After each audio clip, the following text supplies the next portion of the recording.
isn't it?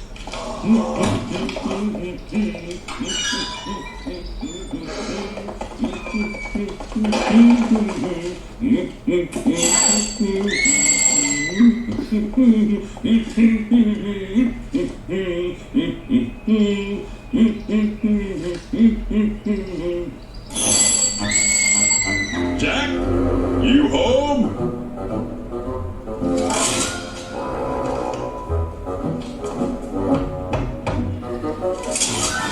Jack, I've got the plans for next Halloween. I need to go over them with you so we can get started. Jack, please, I'm only an elected official here. I can't make decisions by myself. Jack, answer me.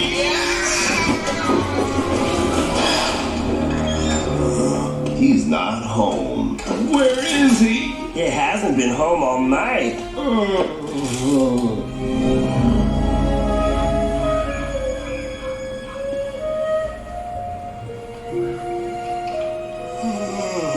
are we?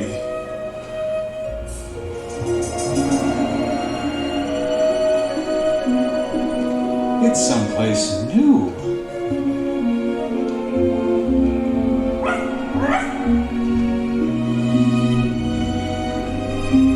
What is this?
What's this? What's this? There's color everywhere. What's this? There's white things in the air. What's this? I can't believe my eyes. I must be dreaming. Wake up, Jack, this isn't fair.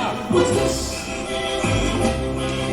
What's this? What's this? There's something very wrong. What's this? There's people singing songs. What's this? The streets are lined with little creatures laughing. Everybody seems so happy. Have I part to be on Daffy? What is this? What's this?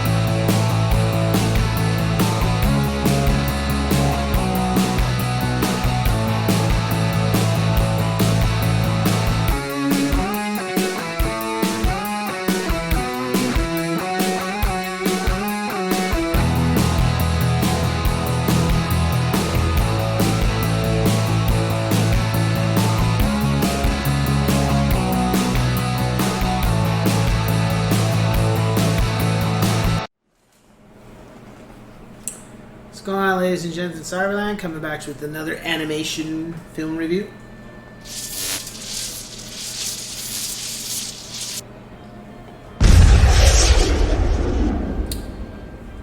The Nightmare Before Christmas.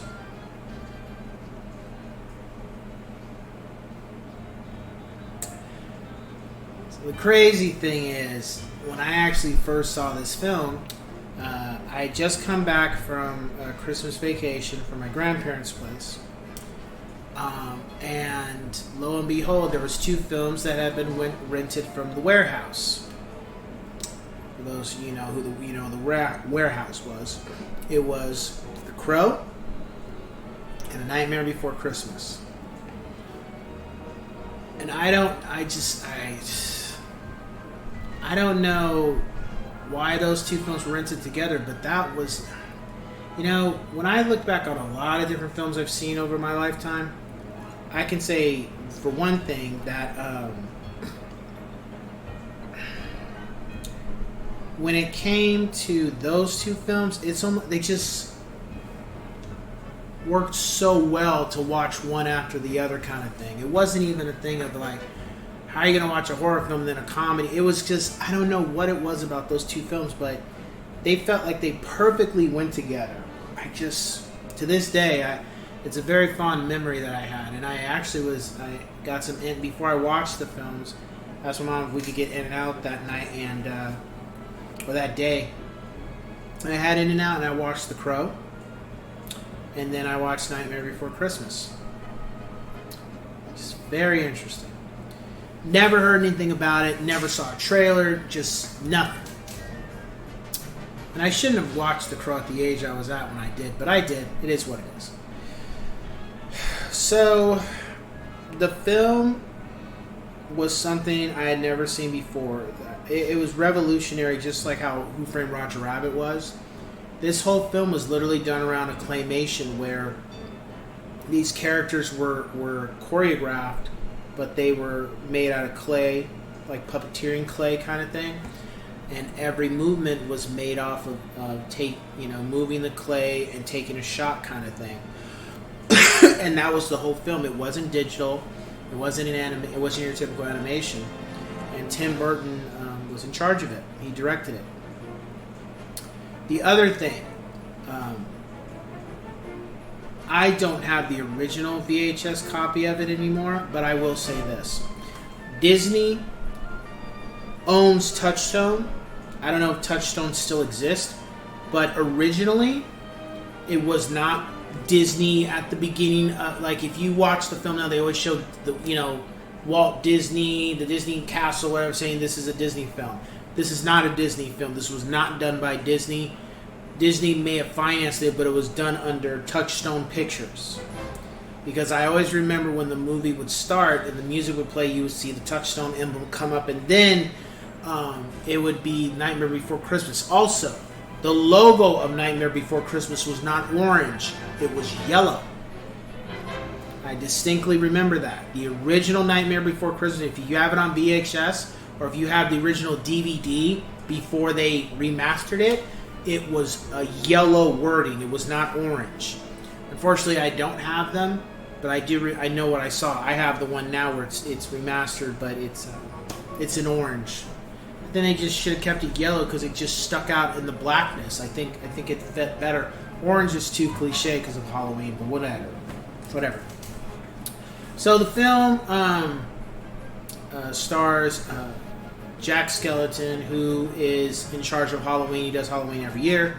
He's tired of it. It's not fun anymore. It's just the same old thing. And unfortunately, that's really because of his imagination being limited, but that's pretty much what it is.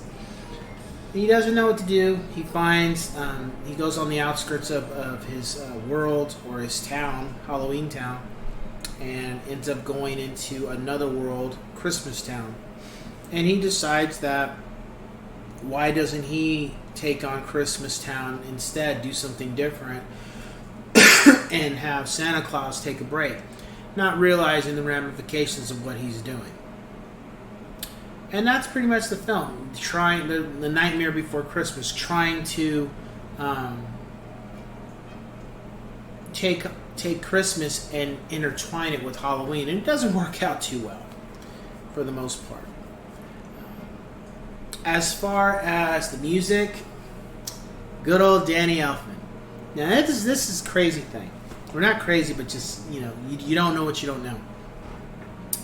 The songs this was one of the few times where I watched an animation and I liked the songs, all the songs, every single one of them. I liked every single song. This is probably this. I think this is the only animation where I love the soundtrack. I like every single song. Why is that? Well, as I've gotten older, now I know the reason. But as I got older, I started delving into more different bands and different groups. Getting more on my palette, and I came across a band called Oingo Boingo. And what drew me to Oingo Boingo was hearing two songs, Weird Science and Only a Lad. And the voice sounded so familiar. And even when I saw the band, I was like, wait a minute, that guy kind of looks familiar. Lo and behold, Danny Elfman was the lead singer of Oingo Boingo. Unfortunately, he decided that Oingo Boingo, it was time to retire, and they called it quits, I think, back in 95. I think it was 95, 94, 95, 96. I didn't get into Oingo Boingo until way after the band has been done. But the thing is, I put two and two together that the reason why I love these songs is because this, and I'm not bashing other singers of other songs, but Danny Elfman was in a band for a long time. He made some really kick-ass punk rock songs. Also, I would say Danny also had a huge hand in making ska, come to the forefront, because a lot of the music that he did, it sounds like new wave, but also like ska. And Danny's sung all the songs. He did the music. He pretty much did the soundtrack. Unfortunately, he didn't do the voice for Jack Skellington, which he probably should have. I don't know why that didn't happen, but nonetheless, he did. So there. Something I found out as I got older and why I enjoyed the soundtrack so much. I actually have the soundtrack. I listen to it from time to time, too. My rating for the film is a 10 out of 10 yes, sirs. It's a special film. It's something different. It's not something that was expected when it came out.